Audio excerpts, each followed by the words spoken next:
Hello everyone, পুজো তো প্রায় দোরগোড়ার সামনে এসে গেছে। মহালয়া আসা মানেই মায়ের আগমন হয়ে গেছে। তো তার জন্যই তোমাদের সাথে আর একটা লুক আমি ভয়েস ওভারেই শেয়ার করলাম। এতদিন তো তোমরা আমার দুটো লুক আমার গানেই দেখেছো। তো আজ আমি ভাবলাম যে একটু ভয়েস ওভারেই দিই, তোমাদের সাথে একটু কথাও বলা হয়ে যাবে।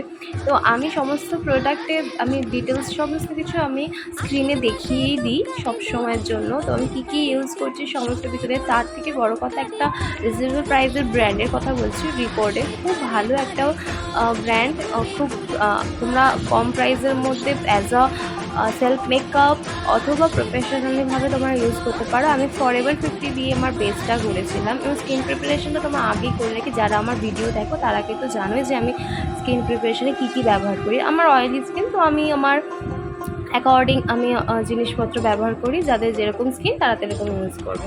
তো আজ আমি একটু অন্যরকম মেকআপ করেছি, সচরাচর আমি করি না। আমি আজ ক্রিম কন্ট্রোল, ক্রিম বেস সমস্ত কিছু ইউজ করেছি, ব্লাশার থেকে সহ সব কিছু, এবং আমি ল্যাশও পরেছি আজকে। তো সেই সমস্ত কিছু আমি লুকটা একটা কমপ্লিট করেছিলাম। তোমাদের দেখে বলো কেমন লাগছে। এই লুকটা তোমরা সপ্তমী অষ্টমী দুটোতেই ক্যারি করতে পারবে। কিছু কিছু জিনিস চেঞ্জ করে, এটা অ্যাকচুয়ালি রাতের একটু নাইটের, তো একটু লাউড মেকআপ করেছি, একটু স্মোকি আই করেছি।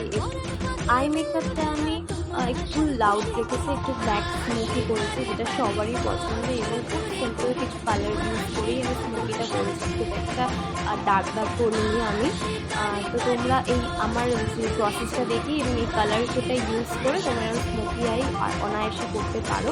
দেন আমি আইবোনে কোনোদিন আমি হাইলাইট করি না, এই ফার্স্ট টাইম করলাম। কেমন লাগছে আমাকে জানিও, কারণ আমি এই লুক খুব একটা, আমি একটু সাটল লুক পছন্দ করি, একটু হেভি লুক আমার মনে হয় যে আমার লুকে যায় না। তো কেমন লাগছে কিন্তু আমাকে জানাবে। তোমাদের যারা কিনা ভাবছো যে এই পুজোতে কেউ মেকআপ করতে চাও, অবশ্যই আমার সাথে কন্ট্যাক্ট করে নিতে পারো। রিজনেবল প্রাইসে আমি মেকআপ করে থাকি। আর ইগনোর মাই হেয়ার, আমার হেয়ারটার একটা ভিডিও তোমরা আসবে আমি কী করে এরকম করেছি, তো সেটা দেখার জন্য স্টে টিউন। আজকে তো আমার ফাইনাল লুক। ভালো লাগলে অবশ্যই একটা লাইক করে দিও। Thank you.